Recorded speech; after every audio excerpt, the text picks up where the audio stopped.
A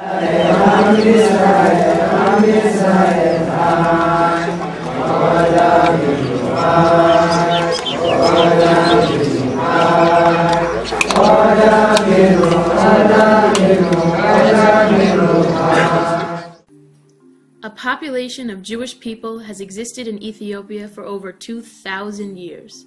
They call themselves Beta Israel, House of Israel. Their Ethiopian and Arab neighbors call them Falasha, meaning exile or stranger. To us in the West, their way of life seems primitive. Yossi Vasa, an Ethiopian Jew and playwright, comments on his experiences in Ethiopia. What was life like in the village where you grew up in Ethiopia? It's very different. It's very different, especially from this place in Times Square. It's natural. The people lives in a very like in the ancient times. They build everything by their own hands. And they have fields and cows and sheep, and so it's very different. It's a wild, and also the weather changes all the time. The Beta Israel mostly settled in small villages in the mountainous northwestern part of Ethiopia known as Gondar. Families lived in mud huts called tukul, and each village built a larger mud hut which served as the village synagogue. The Beta Israel had no electricity or running water. They were farmers, blacksmiths, and craftsmen.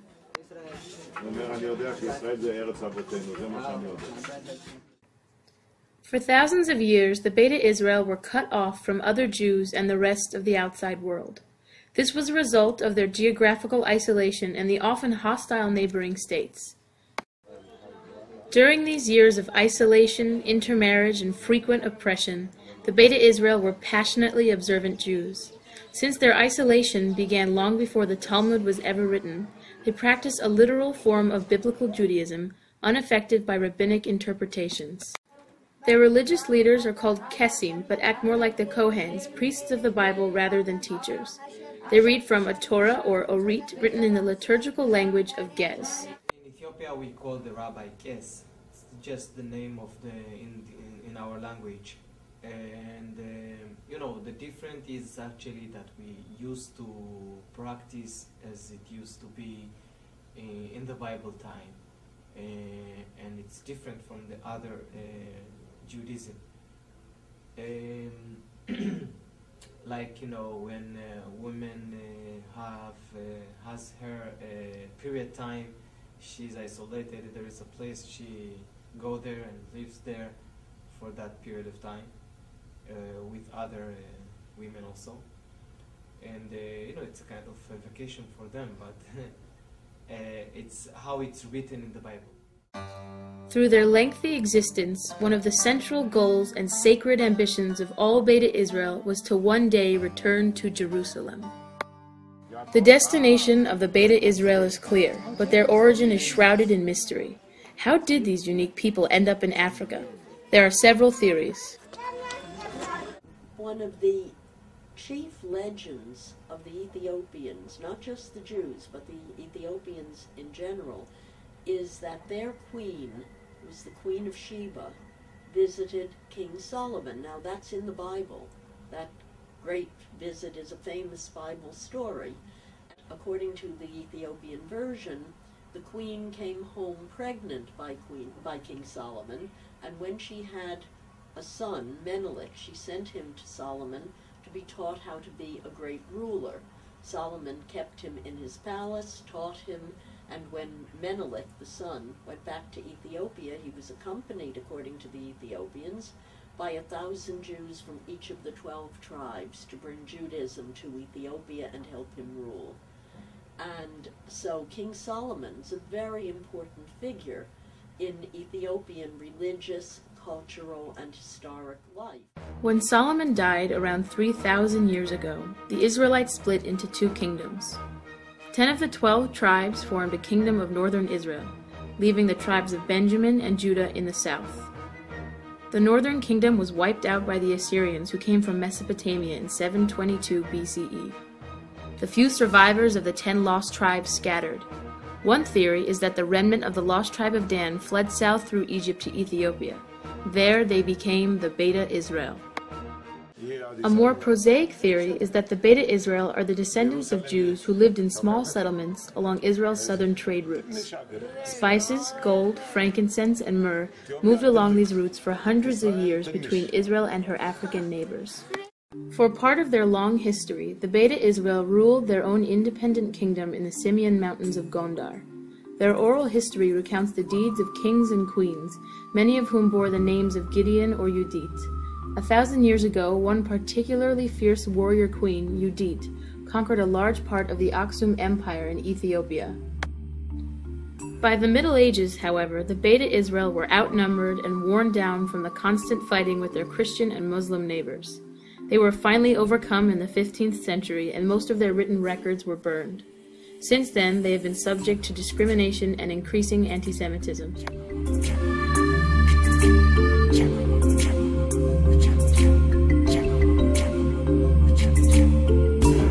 The anti-Semitism showed itself sometimes in raids on Jewish villages. The one that we visited in the Semyons eventually had been raided for slaves and for loot, although the Jews didn't have much. The Jews were believed by the Ethiopians to have magical powers.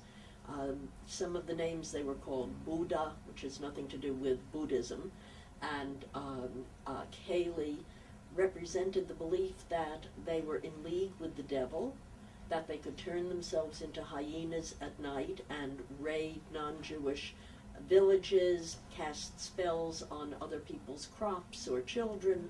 And in fact, during all the years I was going back and forth to Ethiopia in the 80s, there were Jews in jail on charges of having cast a spell on somebody's crop. Of course, because there were anti-Semitism in Ethiopia at that time, and it was very difficult for the Jewish people. And they used to call us falasha, which means strangers. You know,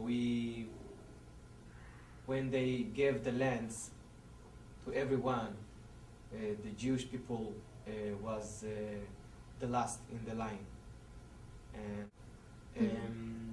And you know, they call you Buddha, which means, you know, you have like a different power, and it was very difficult. After thousands of years of a primitive, isolated existence during which they believed they were the only Jews on earth, the Beta Israel were finally rediscovered by the modern world. In the late 1860s, a famous French linguist named Joseph Halevi had been to Ethiopia and became an advocate for that community. And his most famous student was a man named Jacques Feitlovich, who was an ethnologist. And in 1904, Feitlovich went to Ethiopia and lived among the Falasha community for 18 months. And he came back to Europe and organized pro-Falasha committees in Italy, in Germany, and the United States, and dedicated the rest of his life to the rescue of that community. Feitlovich came up with three critical ideas. First was he believed that the rescue of the Falasha depended upon their receiving modern education and their reintroduction to and connection with world Jewry. And the third critical idea that Feitlovich introduced was the notion that ultimately Ethiopian Jewry could only be rescued by Aliyah to Israel.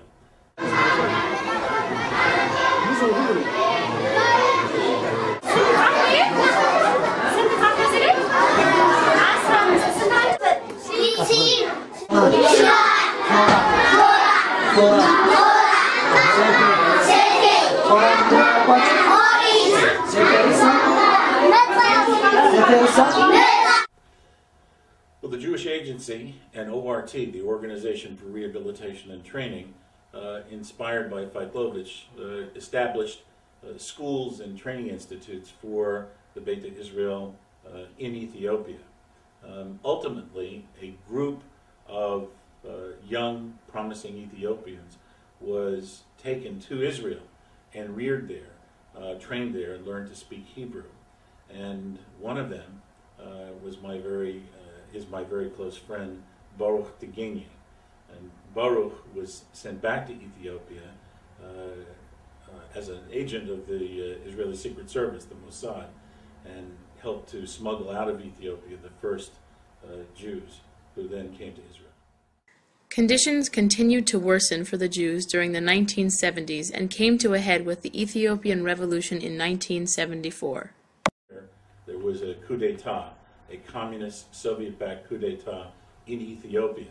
And Emperor Haile Selassie was deposed, and a colonel named Mengistu Mariam became the communist dictator of Ethiopia. After Mengistu took over in 1974, he introduced a system of communist collectivization of villages, and the Jews were dispossessed of their land, and their Christian and some Muslim neighbors were forced together with them.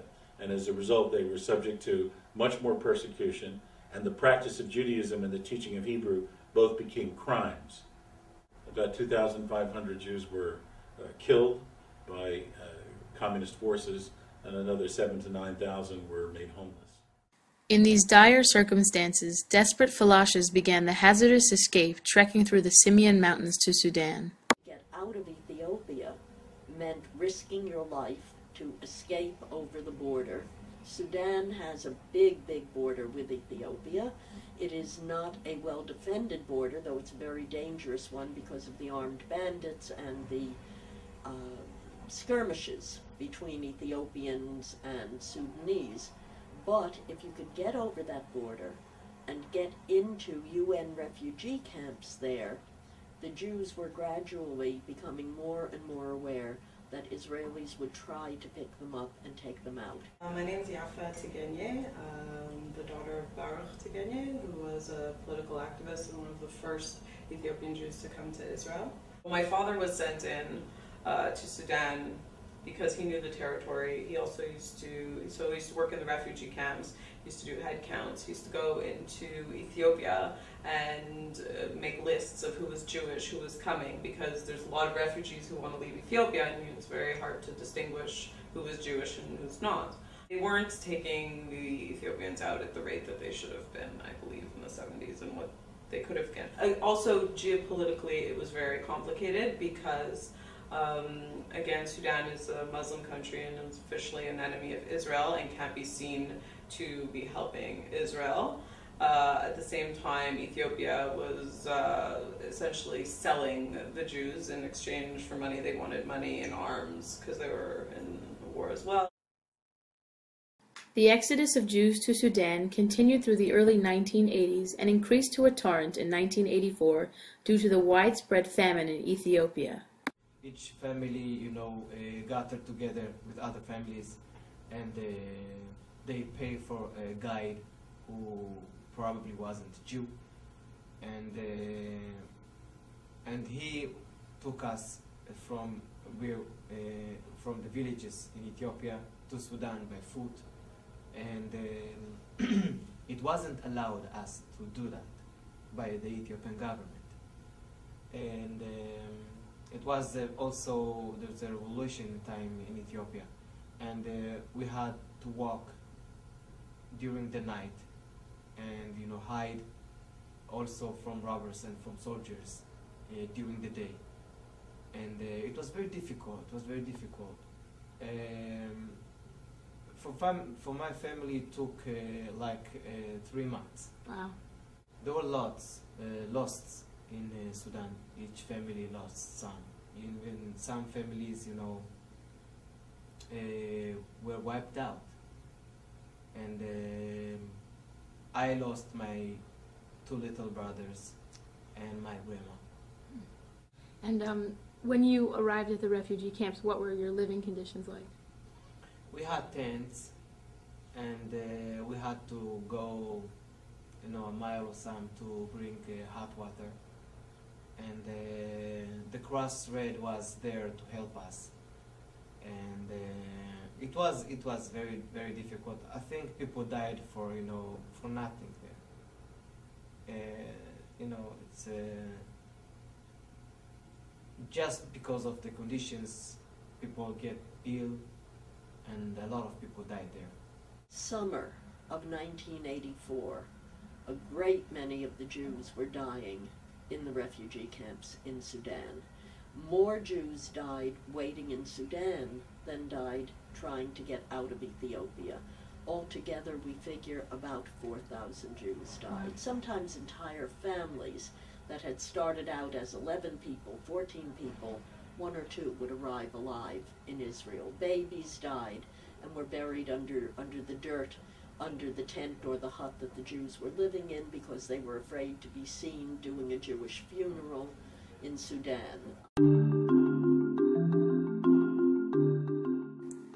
The crisis in the Sudanese refugee camps spurred Israeli efforts to rescue larger numbers of the Beta Israel. The Israelis were finally able to enlist the cooperation of the CIA and the United States Embassy in Khartoum. There is speculation that Sudan was bribed with money and arms to allow the Beta Israel to leave. Starting in November of 1984, 35 flights were chartered within 6 weeks to Sudan, rescuing a total of 8,000 Beta Israel Jews and bringing them to Israel. The cover was blown, however, after a media leak, and the operation was terminated early due to Arab nation pressures on Sudan. The early end to Operation Moses left hundreds of Jews behind. They were rescued several months later in a mission led by the CIA. To go in and bring out what we thought were another 2,000 who had been left behind by Operation Moses. They only found about 800, though.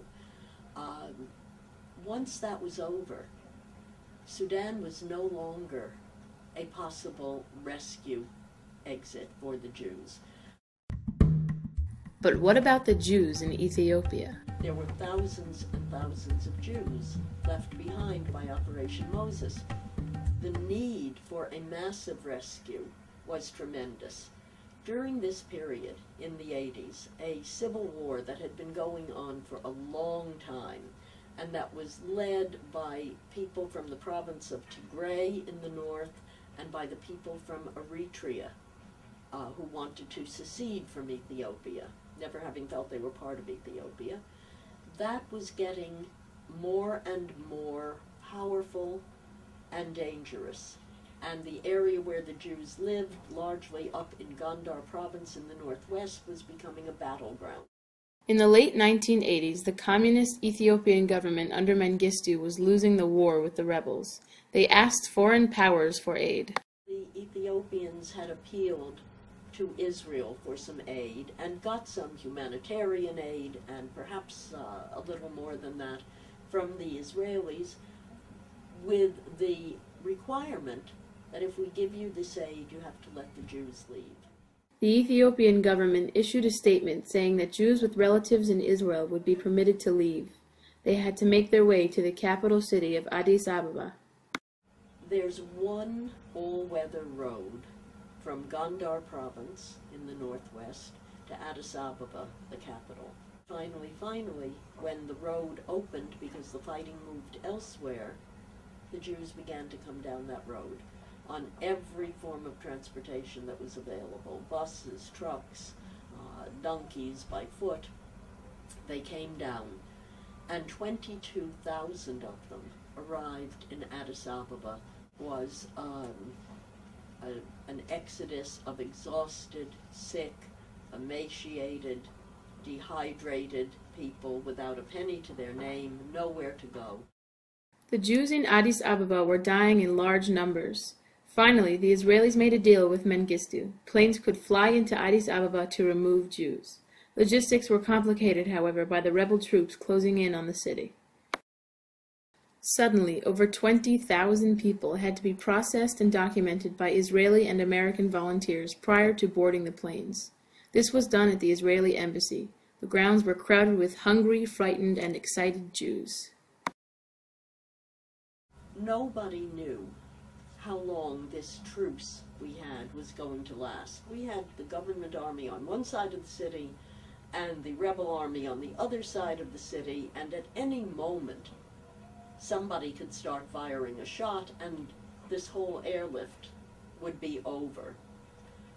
So the object was to pack as many people as possible onto every plane. And if you have a bundle, that can take up the room that a baby or a small child could be fitted into. So we had to take everything away from them. And I remember saying to them, to the women, if you have another dress, put it on over the one you're wearing. And so you had women pulling a second dress over their heads and a second shama, their shawls around their shoulders. We had miracles in this day that I'm describing to you. I mean real miracles. Not a single person who came sick died. Everybody made it. When the planes started leaving, there were babies born on them. The Israelis had had a doctor on every one of these planes, and every woman who gave birth on the plane survived, every baby survived. Incredibly, no plane crashed. Addis Abeba's airport had one runway suitable for international jet traffic, and we had 40-odd flights coming in and leaving. And when they came in, they landed, they didn't turn off their motors, they opened their doors, and the people were loaded onto them, packed into them, and they took off immediately, and after they discharged their loads in Israel, they turned around and came back again. So you had planes landing, you had planes leaving on this tiny airport constantly for 36 hours. Amazing. Amazing. Every flight managed. The miracle of Operation Solomon took place for 36 straight hours on May 24th and 25th of 1991. 14,324 Ethiopian Jews were airlifted from Addis Ababa to a new home in Israel. The moment the planes landed, the entire country was in a state of rejoicing.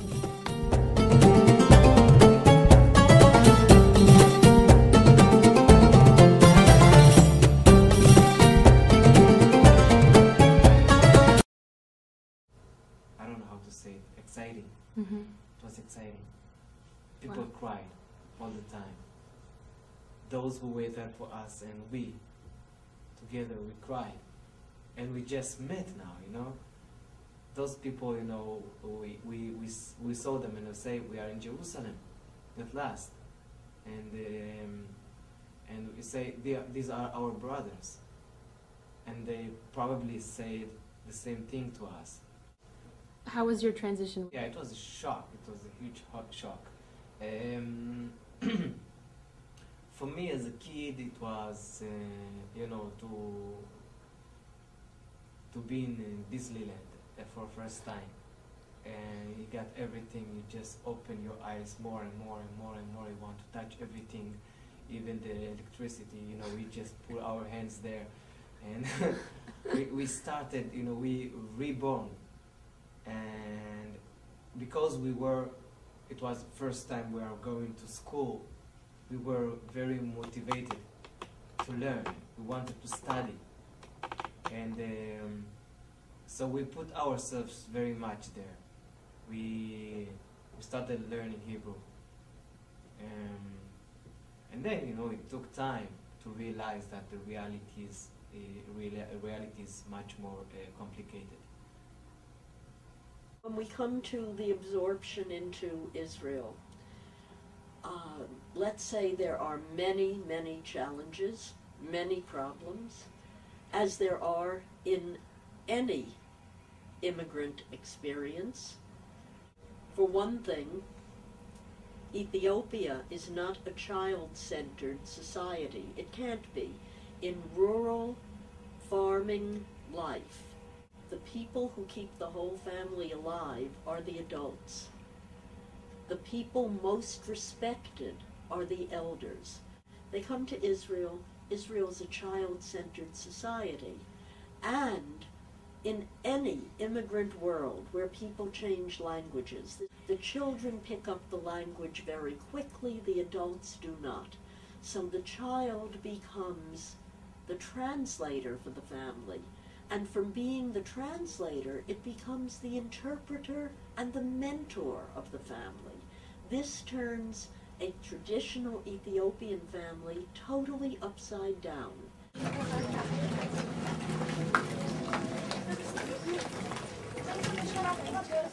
The problem of absorption into Israel is not the only issue facing the Beta Israel. A controversy surrounds the Falash Amura who still live in Ethiopia. They are the descendants of Beta Israel Jews who nominally converted to Christianity in the last 2 to 3 generations. Usually it was a desperate attempt to gain land or employment otherwise not open to Jews. The Beta Israel were officially recognized as Jews by the chief rabbis of Israel in 1972, but the status of the Falash Amura is still unclear. Israel is currently debating whether the Falash Amura have right of return to Israel. Despite the challenges still facing the Beta Israel, there is no doubt that Operations Moses and Solomon saved an entire community of Jews from extinction. So for me, being Israeli is, is my journey, my life, my story. That's why I'm here. I'm telling my story. Jerusalem, it's a holy place. I feel it where each time when I go to Jerusalem. I feel it, and there is God there. So all those things of honey and milk and joy is those things are things that made our people to move. It's not it's a metaphor. It's something that tells that in Israel there are unique people. When the Jews came out of Egypt, we are told that the Red Sea parted and the waters stood like 2 walls while the Jews passed between them. In Operation Solomon, on May 24th and 25th of 1991, 2 great armies that had been fighting each other for years stood like 2 walls on either side of the airport in Addis Ababa while the Jews passed between them. And what was the route that the Jews took to the Holy Land, the Promised Land, the land of Israel? The planes that the Israelis had sent flew north over Gondar province, where the Jews came from, and then turned and flew out over the Red Sea and turned north again over international waters until they could come into Israeli airspace. And so we're told in the Seder that we must think of the Exodus as if each one of us came out of Egypt. And in Operation Solomon, the Jews of our time came out of Ethiopia and crossed the Red Sea on wings of eagles and came home.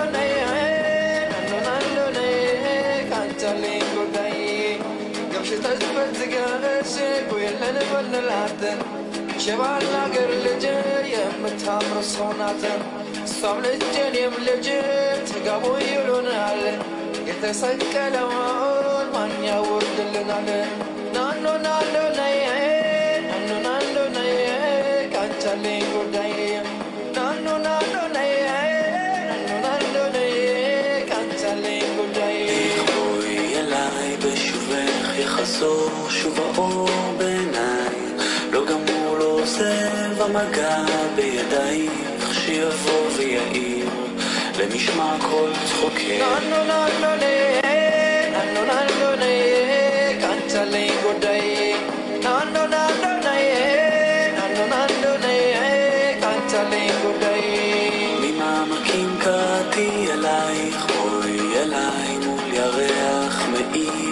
דרכך שוב אליי, נפרסו ונמסו מול מגע של ידייך, באוזנייך לוחש שואל מי זה קורא לך הלילה, הקשיבי מי שר בקול אלייך אל חלומך, מי שם נפשו שתהי מאושרת, מי ישים יד ויבנה את ביתך, מי ייתן חייו ישימה מתחתייך, מי כעפר לרגלייך יחיה, מי אוהבך עוד מכל אוהבייך, מי מכל רוח רעה